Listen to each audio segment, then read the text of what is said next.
Good afternoon and welcome to the Dead End Job Conversation, a presentation of the Florida Gulf Sisters in Crime.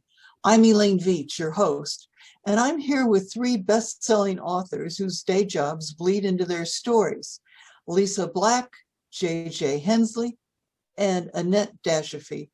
We'll talk for about 45 minutes and then take your questions from the chat room. Before we start, I'd like to thank our festival hosts for their hard work in staging this virtual festival. As a writer, I'm familiar with the Lee County Library system, and I want to thank them for their support. To send your own personal thanks to the Lee County Library system, use the message button on the main page of the festival. I also want to tell you a bit about Sisters in Crime. Our organization is for readers and writers, people who love mystery, murder, and mayhem. Sisters in Crime was founded in 1986 by 26 women mystery authors, among them Sarah Paretsky, Nancy Picard, and Charlotte McLeod. Its mission? To support women mystery writers in the largely man's world of publishing. Back then, even great mystery writers struggled for equality in publishing contracts, marketing resources, book award nominations, and access to bookstores, libraries, and reviews. Now, 35 years later, crime writing is no longer a man's world. Women crime writers are thriving, and Sisters in Crime supports more than 4,200 members and 70 chapters worldwide. We are an inclusive, diverse group bound together by the love of good crime fiction. We have sisters and misters in our organization now, and I belong to the Sisters in Crime Treasure Coast chapter. Please join our unique community. We share your passion for mystery, thrillers, and suspense. Learn more about Sisters in Crime and the local chapter in your area on our national website at sistersincrime.org. Now our authors will introduce themselves, and then we'll start the Dead End Job Conversation. Annette Dashofy, will you go first, please? Oh, great. Stick me out here in front. I'm Annette Dashofy. I am the author of 10 Zoe Chambers Mysteries. And Zoe is a paramedic and a deputy coroner in rural southwestern Pennsylvania. And she lives on a farm and has horses. And oddly enough, I used to be an EMT on a rural ambulance service, and I live on a farm, and I used to have horses. So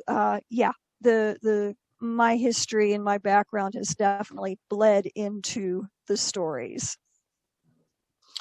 Okay, JJ, tell us about your work.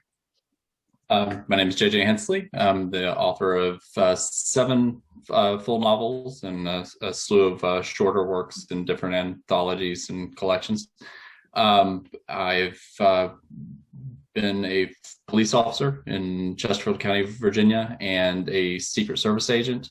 And now I'm still a government employee involved in law enforcement training, dealing with training accreditation. So I've tried to incorporate a lot of that into my works, and I'm sure we'll be talking about that here through this discussion. Okay, Lisa Black. Hi, my name is Lisa Black. I am the author of 15 novels of suspense, and usually featuring a forensic scientist, which is what I've been doing for about 25 years now. And since I'm actually at work this weekend and taking my lunch break here, I barricaded myself in the back room in our lab so it would be nice and quiet. But I thought, well, since we're here, I might as well show you a few of our cool things, maybe, so that it'll look all like CSI, like, you know. So let me show, this is our photography lab, where after we've processed something to bring up latent prints, we can photograph it, we can do close-up photographs, we can use different filters, different lighting. We have ultraviolet, we have infrared, we have just white. Mm-hmm. And then you can hopefully, get out of there, bring up, to get you an example. I have an example here. And then you wind up with something that looks like that, which is, I think you're seeing just like a white glare. But let's see if we can get closer and look a little better. There's actual fingerprint ridges there. This is something that we processed with super glue and then dyed with a fluorescent dye stain. And the filters will bring out the colors in it so that we can distinguish the different ridges. Then we can scan that right into our fingerprint program and search from there. So that's basically small part of what we do here at the police department. So. Very cool. Thank you. I'm Elaine Viets, and I've written 35 books in 4 series. And my latest series is the Angela Richman Death Investigator series. And I took the Medical Legal Death Investigators training course at St. Louis University. And I passed the course, but I've not taken the test to be certified. And my current book is called Death Grip. What you see behind me is my office. And those are books. A lot of them are signed by my friends. I tossed out both cats because otherwise they would be hanging all over the screen. And I wrote the Dead End Job series. I started that series because my husband and I were having what we called the rat year, when everything went wrong. And he lost his job. My first series was canceled. And so I started taking these low-paying jobs just to make the just to pay the rent. And I wound up working at a bookstore. And at the bookstore, well, they had something that I called customer abuse. Someone was having a really bad day. And so rather than take it out on their boss or their spouse, they would come in and beat up on the bookseller. And since the customer was always right, there wasn't a whole lot we could do about it. But as I was being yelled at constantly by various customers, I thought, there's a book in this. And so I wrote the first book, and I managed to kill off an awful lot of customers and one boss. But that's pretty much about me. And so Annette, would you tell us how your work sort of bleeds into your book or your past jobs? Well, like I said, I used to be an emergency medical technician on our ambulance service, and I really enjoyed that time there, but life kind of, took me in a different direction after a while, but it was always there in the back of my mind. So I was looking for a subject or some characters for a new series because the previous one hadn't sold. And I decided to draw from that and created Zoe Chambers, letting her be on the ambulance and experience the things that I did.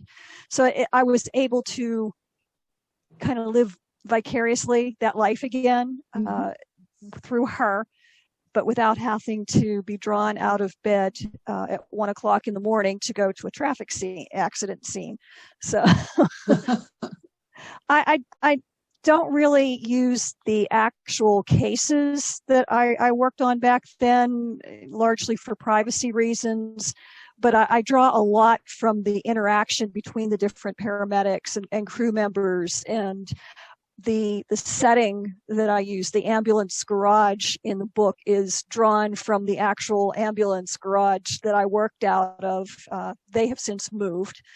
They don't work out of there anymore, so I can, no one can question me if that's how it really is, because that really is how it was. It's the emotion, and again, and being in a small town, a rural area where it's quite frequent that you come up on a scene and the victim, your patient, is someone that you know. Mm-hmm. So I try to draw from that and put it in the stories and in Zoe's heart. JJ, tell us about how your jobs went into your novels.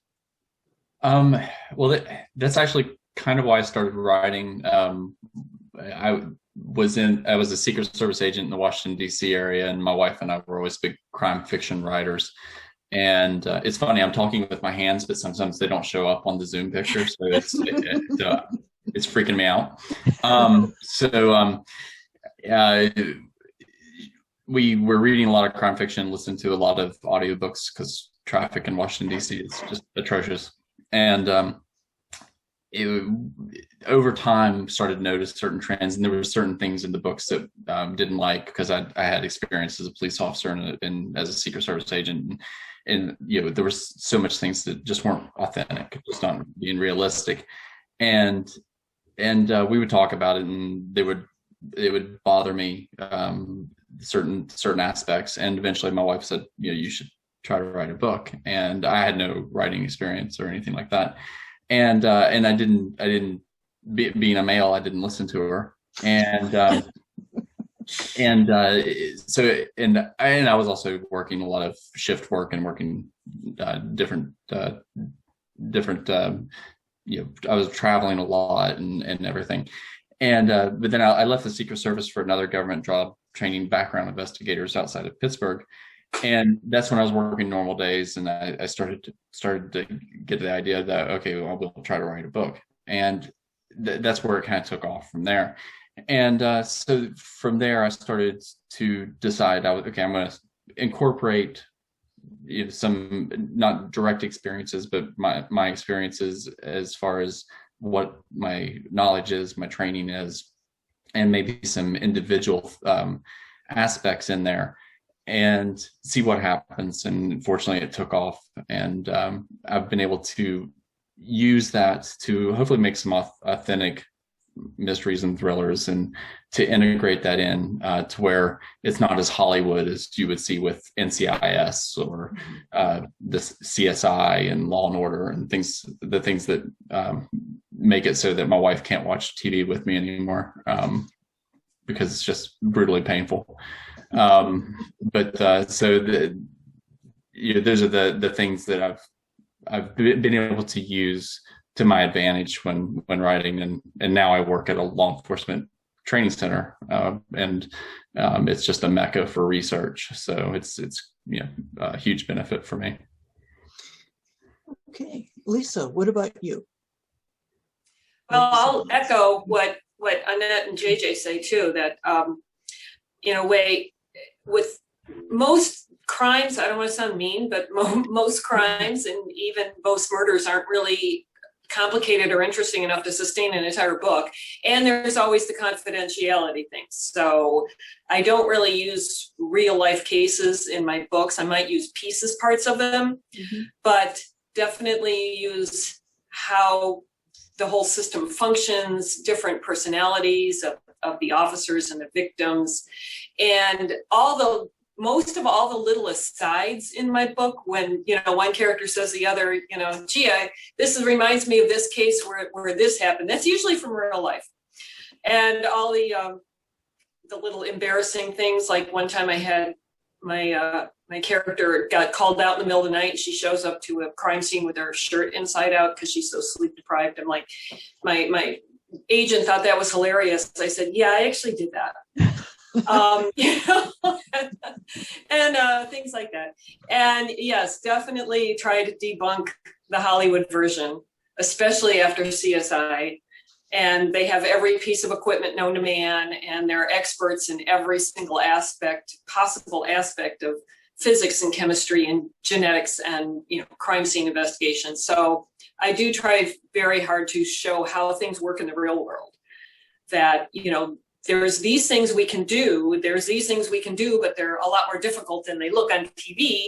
And there are these things that basically it can't be done in any real sense, and this is why. So I try to use all of that, all the little details that come with working.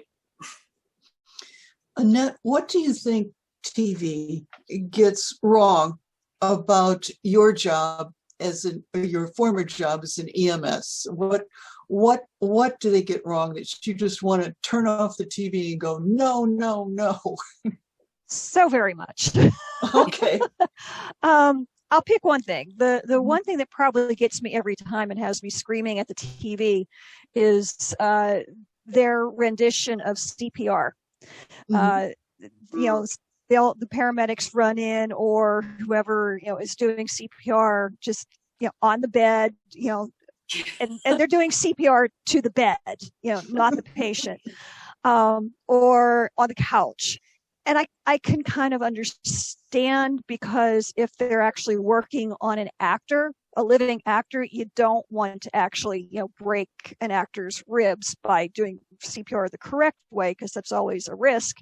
But it makes me just cringe every time, because I figure if somebody is watching this and that's their lesson for how to do CPR, and they have to, do CPR on grandpa, it's not going to work if you're just doing it to the mattress. So that's probably the big one that I see the most often. My husband can't watch TV with me because I'll sit there and go, no, they don't use chalk outlines anymore. Or I'll yell at the TV, it's blood spatter, not splatter. Oh, yeah. JJ, what bothers you most about the depiction of various aspects of law enforcement? Oh, is this a 3-hour session? I do entire presentations just on this topic. This is fantastic. So, oh God, where do I start? I mean, as a police officer, one of the things that drives me nuts is when somebody is a lieutenant or a captain, and people do this in novels too. So I apologize to anybody who's done this, who's listening, who's done this in a novel. If it sounds cool to make somebody a sergeant, a captain, lieutenant, but then they have to supervise somebody. And a lot of times people do that on TV. They make them a captain or whatever, and then they're just running around solving crimes, and they're not actually supervising anybody. It drives me nuts. I saw that on TV the other day, JJ, and thought of you. Yeah, that drives me absolutely batty. As far as the Secret Service aspect, I head in every time they're depicted on TV in any way. That when they're wearing sunglasses inside, that's fantastic. Why would they wear sunglasses inside? I have no idea, but they're usually wearing sunglasses inside, so to make it almost impossible to see. While wearing earpieces and talking to each other 6 feet away from each other. That always cracks me up. Rather than turn to each other and be like, hey, buddy, we got a problem over here. Oh, and how agents always introduce and talk to each other like, hey, Agent Smith, Agent Jones, you need to do this. They're coworkers that talk to each other like people. It's not like you walk around a law firm and go, Lawyer Smith, Lawyer Jones, you need to do this. They're people. They don't talk to each other like detective. And so there's that, and there's all the hostility between locals and feds that gets overblown in shows, and so yeah, just that join me for my TED talk later. It's Lisa, what drives you up the wall?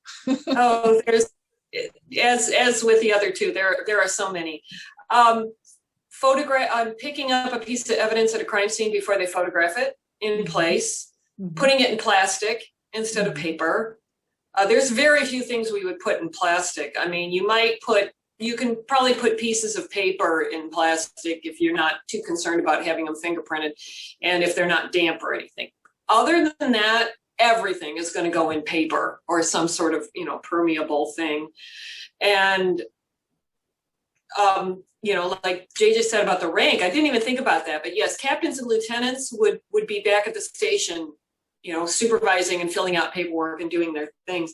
And what many people don't think is detective is not top of the chart. Detective is just a rank. Sergeants actually outrank detectives. So sometimes when people are detectives, they'll take the sergeant's exam, go back into uniform, go back on shift work because it's more money and it's actually an advancement in rank. So just because you're a detective does not mean you're all that, psychologically, but not technically. So yes, there are many things. And of course, waiting in the hall for your DNA results. That's always a good one. Yeah, you better pack a lunch because you're going to be there for days, if not weeks. Yeah, we probably should mention that not everybody wants to be a detective. Not everybody wants to be on the president's detail. These are things that get thrown out there and on TV and movies and in novels as well. So these are misconceptions. Yeah, a lot of patrol officers don't want to be detectives. They like being patrol officers. They like being in constant motion. They like constantly different things coming up, and you never know what the day's going to bring. And to them, being a detective and being stuck on one case for months and months is just boring. JJ, were you ever on the president's detail? No, that's one of that's something that people always ask. So you work in a field office, which I worked in a couple. I worked in Richmond, and then I worked in the Washington, D.C., and then it came up for protection time. And I chose to go to intelligence division. I was like the proactive part of it. And I wanted to do a couple different things. I wanted to either go technical security, which was which I did get detailed there for a while, which was doing explosive sweeps and a lot of dealing with biological, nuclear, radiological, and explosive hazards. And then I wanted to do the intelligence side, which was dealing with threat cases, because I was already doing a lot of that in the Washington field office. So I enjoyed going out in advance and dealing with the threat cases and dealing with people who had made threats. I dealt with a lot of the people who were psychologically problematic. Mm-hmm. Which if anybody who has dealt with me for any period of time knows that's kind of, I'm well suited to deal with people who are psychologically troubled. I've dealt with Annette for years. So, so it's a real misconception that people want to go to the president's detail in the Secret Service. That it's a 5-year commitment to do that. People want to go to the vice president's detail. It's a 4-year commitment. They want to go to a former president because you don't have to travel as much. Mm-hmm. If you go to if you got to go to George W. Bush's detail, you lived in Houston for part of the year, and then you got to live in Maine for part of the year. It was a good gig. There was a lot of different routes that you could go. So that's always, didn't you want to go to the president's detail and fly in Air Force One? Hell no. Absolutely did not want to be gone all the time. I was married by that time. The divorce rate in the Secret Service is 75%. Wow. There's a reason for that. No. Now, when an agent's on a protective detail, do they ever think, hell no, I'm not taking a bullet for this jerk? I mean... No, and that's a common question as well. And the answer is no, because you're training. And because the Secret Service doesn't just protect the president or vice president, there's a slew of other people that they protect, including foreign dignitaries that come in. So you could be I've protected the president of the Democratic Republic of the Congo, the president of Costa Rica, the prime minister of Israel. There's all these other people that come in and you protect, and that's your job. Mm-hmm. And you have to, whether it's, trusting the democratic process, which a lot's happened over the past year that's, thrown, a lot of that into the news. But you certainly don't want a foreign leader assassinated on U.S. soil, because that causes all sorts of other complications as well.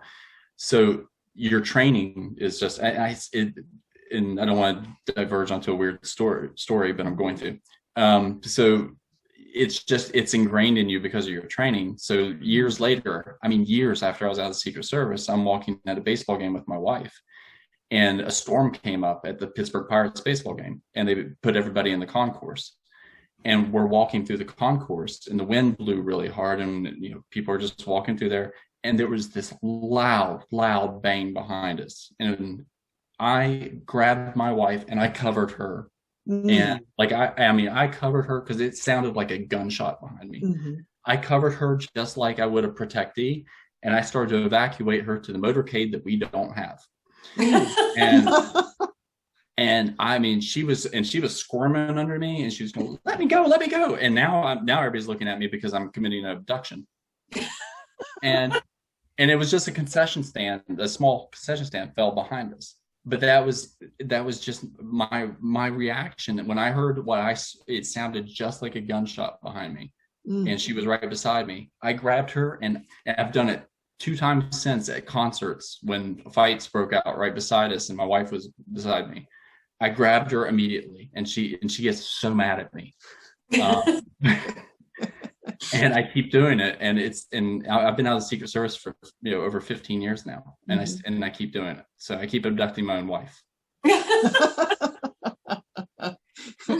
Annette, I have to ask you, as EMS, who rates the siren? Oh,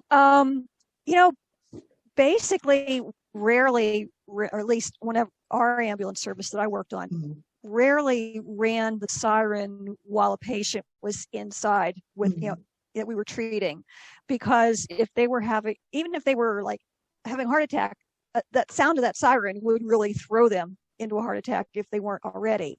The sirens we used to get to the scene. If you're coming into traffic, you hit the siren to hopefully in an ideal world, the cars pull over whenever you hit the siren. A lot of times they just stop in the middle of the road, and then you have to stop and drive around them. But that's what the siren is for. If we have a patient in the ambulance and we're running the siren, it's usually a case of we're doing CPR on that patient because they're already out. So ordinarily, nobody ranks a siren as a patient. Okay. My husband recently had an asthma attack, and he had to go to the local hospital. And he said, I didn't get a siren. That's why it is so loud, and even when you're used to it, it will, jangle your nerves. We don't want to, throw a patient into some sort of worse medical emergency by running the siren. Okay. Well, I'll let him know that it was for his care. Yes, please do. It was nothing against your husband, honest. Lisa, what can you tell us about your strangest case? That's always a tough question. There's one I'd love to tell you, but it's still open, so I can't. And there's a couple others that are very strange, but are a little too tragic, and are also local. So we have seen some really, probably the most unusual thing I ever did at the coroner's office was I was there when we exhumed Sam Shepard. If you remember the Sam and Marilyn Shepard, that was probably about 5 months later after that, for the civil trial that his son brought against the state of Ohio. And if you're not familiar with Sam Shepard, that is the famous case back in 1958, I think it was, that the story The Fugitive, the TV series The Fugitive, is based on, which is why everyone in the country thinks he's innocent unless you're from Cleveland. So he had to be exhumed. So that was very interesting. And that was a kind of a crazy day at the coroner's office. And before I got into forensics, my first degree was in political science, because I went to Washington, D.C. and fell in love with the buildings and the monuments and the marble. Not what people actually did there. That bored me silly, but I love the buildings. So I decided to major in political science instead of being an architect, which I should have done. But so I was graduated from college with no marketable skills whatsoever except typing and became a secretary for 10 years. Well, in any subsequent jobs, never let your bosses know that you used to be a secretary and could type 70 words a minute, because that was my job for the day. I had to type up the list of everything that was in the coffin with Sam Shepard, because we had to document all this very carefully. And, friends and family had put a lot of stuff in there, which I guess was a thing. And this ran to like 2 pages. So that's how I spent the day when we exhumed Sam Shepard. So what was in the coffin besides Sam? What? What was in the coffin besides Sam? Oh, just, little trinkets and mementos. I remember there was like, after he got out of jail, when he got released, because there was a whole Supreme Court case about pretrial publicity, and that kind of started the tradition of gag orders and such things like that, because they decided, the coroner at the time, Sam Gerber, and the editor of the Cleveland Press, who I think was Louis Seltzer, had biased the jury pool and the entire city against him. So he had a retrial, he was released. He actually became a professional wrestler for a while. So one of the wrestling buddies had put a wrestling magazine in there, and just many other things like that. Well, I think one of my weirdest was I worked as a telemarketer, and I sold septic tank cleaner over the phone. And I can still tell you my spiel, which is Tank Titan 2000 eliminates odors, large chunks, and wet spots. Okay. So occasionally I would actually sell this overpriced junk. And the problem with being a telemarketer is you're talking to the person on this side, and on this side, your boss can dip in and listen to you. So this guy is trying, he says to me, I'll buy it. And I said, are you sure? Because he could get it at Home Depot for $5 and we're charging $200. And in the other ear, I hear my boss going, sell it, you idiot. You had to use that in the book. Yes, I did. And it was truly a horrible job. Mostly I would have, someone threatened to shoot their phone. Now, what good that would do me, I don't know. But it would seem more damage to him. I had a number of indecent proposals, but yeah, do not become a telemarketer.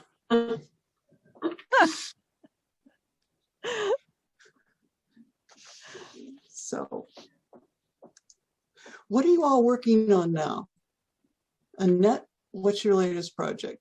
I'm dipping my toe in the indie publishing world coming up here. I am releasing basically a standalone, not a Zoe mystery, but about a racetrack veterinarian who is trying to solve the accidental homicide of her mentor and father figure at the racetrack. It's called Death by Equine. And I actually worked at the track as a groom for a couple of years to do the research for that. But I wrote the book originally back in, I think, 2005, 2006, and I had a couple agents for it and never sold.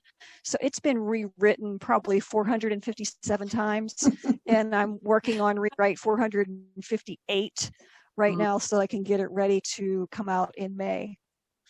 Isn't it strange, no matter how much you think you've polished a book, when you go back, there's always things you could change? I think I'm doing the final, nitpicky revision of it, and there's still stuff that, man, if I had another couple months, I'd go back and rewrite this whole thread. Stop. It'll never be done. I'm calling it the book that will never be done. But I'm just gonna, get through this proofreading, final revision, and publish the darn thing. Good luck. Thank you. Lisa, what are you working on now? I'm at the opposite end of the spectrum because I'm trying to, between my publisher, my agent, and I am trying to start a new series where the character is a pathologist instead of a forensic specialist, and going to be a little more mobile, traveling, the country and eventually the world. And instead of being set in one city like my former books were all set in Cleveland. So I'm still trying to put together an outline, thinking, well, who am I going to kill and why, and and how, and then how does she line all this up, and what else is going on in her life. So I'm still completely discombobulated. The brain's going in a million different directions, and I don't think it'll ever work. That kind of stage, that fun stage. Yeah, that's a lovely stage. So you outline. Do you follow it exactly, or do you just sort of, when you get into the book, branch off? Or well, I don't outline very strictly. I would like to outline strictly. And somehow I never manage to do it, because then I get impatient and antsy, and I just start writing anyway. But I do plot the whole book out. I always have. I have to know how it begins, how it ends, who gets killed, who kills them, why, what the major clues are that my character is going to find and put together. And I do have to have all that decided before I start. Me too. JJ, what are you working on now?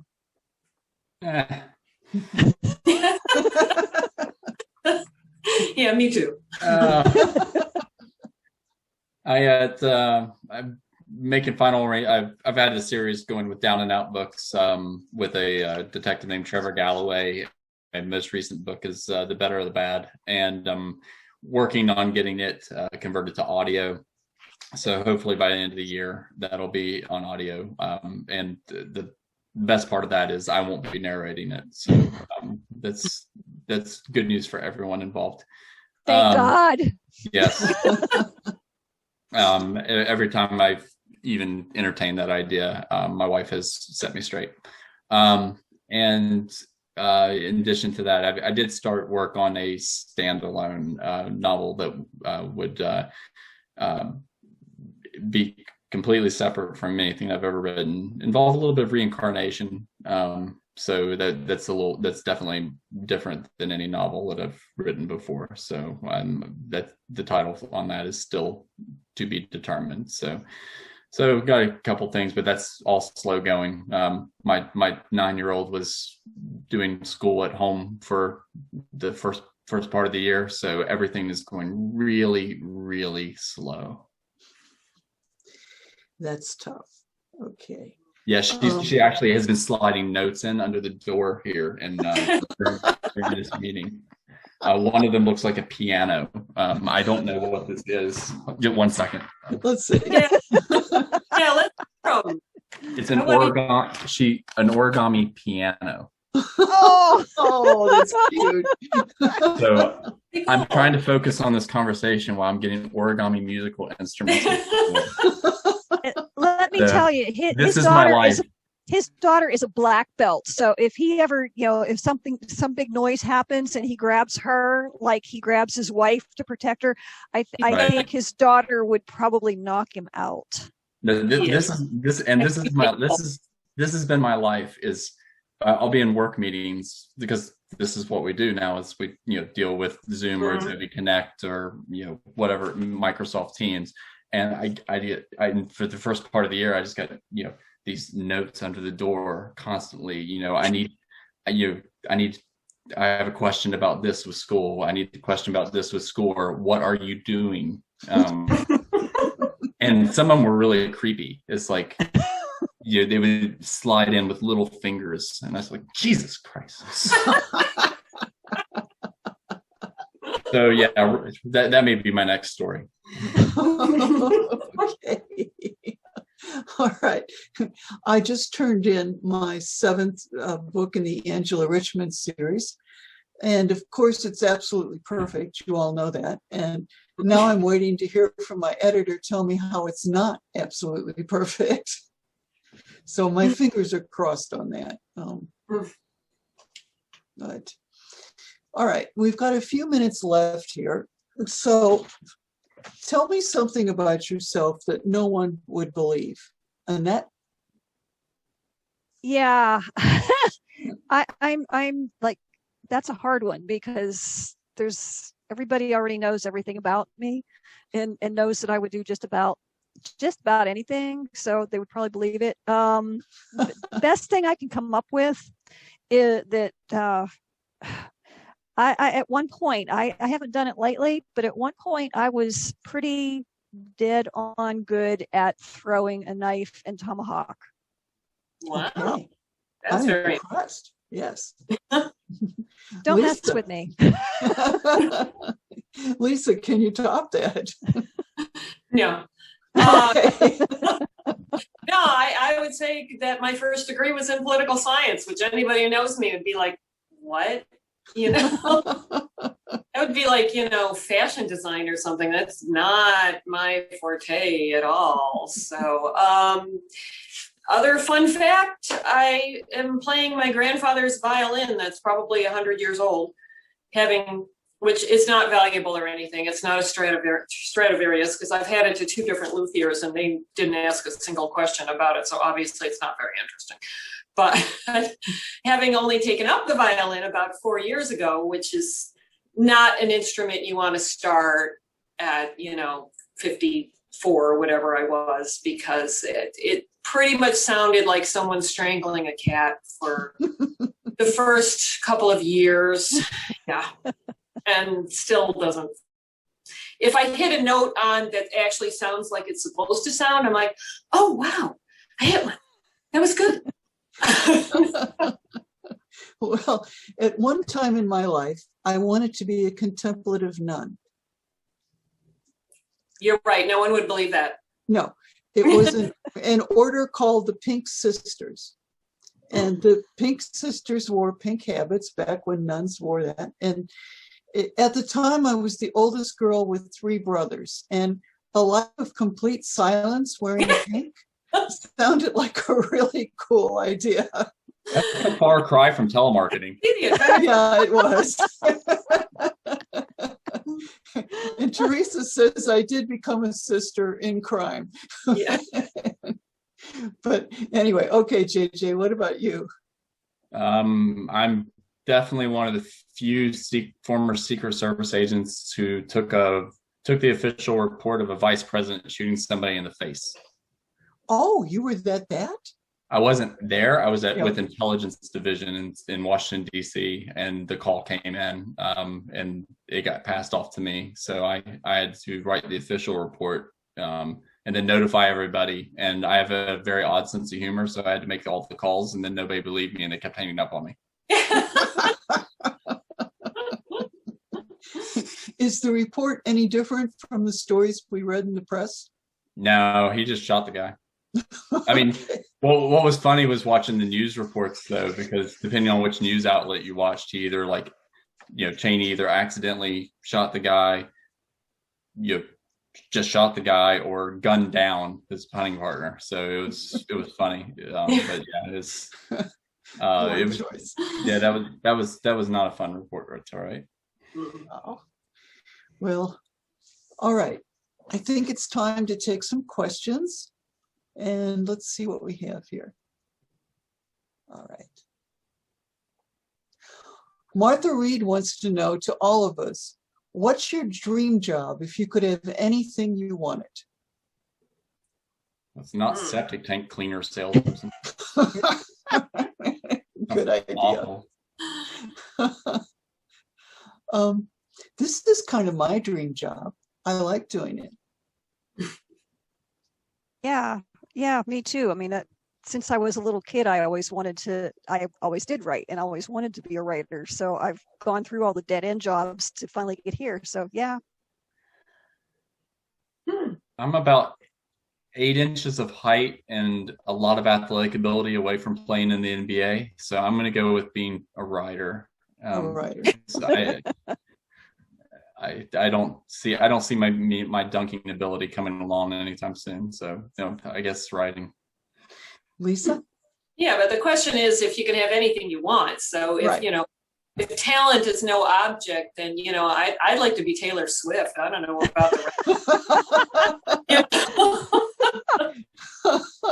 Yeah, I'd like to, be filthy rich and have a huge mansion and spend my life traveling the world. So, Sounds good. Okay. Here's one from Jim Crocker. Do you put secret typos, also called bunnies, in your text? Yeah, sure. They're all on purpose. Every one of them. It's all code. Yeah. It's the Hensley code. I didn't know that was a thing, so no, I do not do that. Yeah, I didn't know it was a thing either, but I think that's going to be my response the next time I get an email from a reader who points them out. Yeah, that was intentional. We appreciate this, Jim. You've given us a great excuse for all the mistakes in our books. Yeah. All right. Okay. Any other questions? I think, let's see, one new message, two new messages. All right. What shortcuts and procedure do you tolerate in your stories just to get the evidence you need to solve a crime? This is from Teresa Michael to all of us. Good question. Mm-hmm. Good question. I did what a lot of writers do. I made my protagonist a PI, so I got around police procedure because I wanted to keep things authentic. So knowing police and especially federal bureaucracies the way I do, I mean, it's, and you guys know this as well as I do. If you want to keep the story flowing, you can't have, the lawyer filed a continuance. The grand jury isn't going to be in session today. They didn't hear the case. I mean, readers would fall asleep by chapter 3. If you kept it authentic and kept it, a police procedural and the warrant was denied, and then they went back and had to rewrite the warrant the warrant application a different way. That would be extremely boring. In my current series anyway, my protagonist is a PI, so they don't have to follow police procedure necessarily. They don't necessarily break the law. They do sometimes, but don't necessarily break the law. So they get around some of that, and I think a lot of writers do that, where they take them out of, either put them in a bubble somehow, like Kellerman does with the Alex Delaware series, and puts the protagonist with an officer named Milo and puts them in a bubble, and then takes them outside of the bureaucracy altogether. Mm-hmm. Yeah, I do a version of that too, where I have Angela, who's not a cop. She can do things that the police can't, and so it's acceptable. And you're right, a lot of us do a version of that. Annette, Lisa, anything to add? Well, also, I always have an officer in there. I always have a homicide detective that she's working with. And in my second series, he's actually her first cousin. So, and the whole confidentiality thing isn't an issue. Well, it really wouldn't be anyway, because they're working on the same case. But because I can't have her doing things that only a cop would be doing, because that would be ridiculous. So, and for other forensic aspects that, she's not an expert in, she always knows a great expert, which, we don't all have on staff. So like here, if we had DNA results, we'd have to send them to the Department of Law Enforcement, the Florida Department of Law Enforcement, and wait weeks. I mean, they're good. I'm not complaining about it, but that's just normally first in, first out. That's how it goes. And they have a caseload. Right. So, but of course, in my books, I have someone right in the office who does the DNA. So she gets it in, half a day or, 2 or something like that. So you compensate. Exactly. Yeah. Now, Jim Crocker. Oh, go ahead. I was just going to say, I have, actually 2 characters. It's Zoe Chambers series, but Zoe is the paramedic, and she also is a deputy coroner. And my secondary main character is the small town chief of police. And so I kind of used the same thing. I gave Zoe the role of being a deputy coroner intentionally to get her involved in the cases, but she still is basically an amateur sleuth so that she can, bypass a lot of the real, legal system stuff.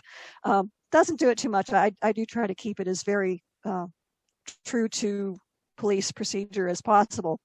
And I have used the line on occasion that only happens on TV. So I think we're all guilty of that. Mm-hmm. Yep. Okay. We have a question here from Jim Crocker. He says, any comments or suggestions for self-publishers? And I would have to say, Jim, that I've read some very good self-published and some very bad, like any other kind of publishing. And the first thing I would say is hire yourself a copy editor and a proofreader. It's absolutely essential. And a good cover artist is also, you need that, but do get yourself a good editor and a good copy editor. Yeah, that's money well spent. Mm-hmm. Well, for self-published or published, any kind of published author, if in terms of forensic information and police procedure and everything, you can check if your local police department has like we have a citizens academy, mm-hmm. or a citizens police academy where it's a couple of weeks long program, and once or twice a week you come in. You get tours through every single department. You hear presentations by every single department. And it's a great way to get, directly from the source, how this works, how that works. And plus you're meeting people. So you can always take somebody's card and say, would you mind, if I email you, if I have a question, and they're usually always happy to do it. Yeah. And what I've found is that when I have a question, the police, I can generally call around and find someone who will help me with procedure because they want to get it right. It's bad for them if we publish things wrong. Let's see. Oh, and Teresa Michael reminds us that the YouTube channel for the Florida Gulf Coast Sisters in Crime has a great video on navigating the publishing world for self-published.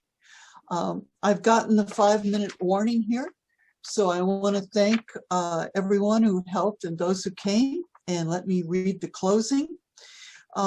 We'll hope you join in all the programming that the Florida Gulf Coast Sisters in Crime has in store for you this week, including a new bedtime story every weeknight. Log into the booth at 9 p.m. Eastern and click on the play arrow. On Friday night, join us for 2 main stage festival events. At 7 p.m., pour yourself a drink for Nora at the Bar, readings from the darker side of crime fiction. The program is hosted by Lisa Black, thank you, Lisa, and features 10 mystery and thriller authors, including JJ and me. Stay tuned after that for Murder by the Book, a mystery on the menu interactive play. Who done it, how, and why? That's for you to figure out. You can win a basket of books for the correct answer. And next Saturday, join us from 1 to 3 p.m. for a celebration of traditional and cozy mysteries. It's fun, informative, with prizes for the trivia questions. As with all the festival events, this program has been recorded and will be available on the YouTube channel for the Florida Gulf Coast Sisters in Crime. You can access the channel, all our author profiles, and booth links through the end of March. So please buy our books, and thank you again. Happy reading, everyone. Hi. Bye.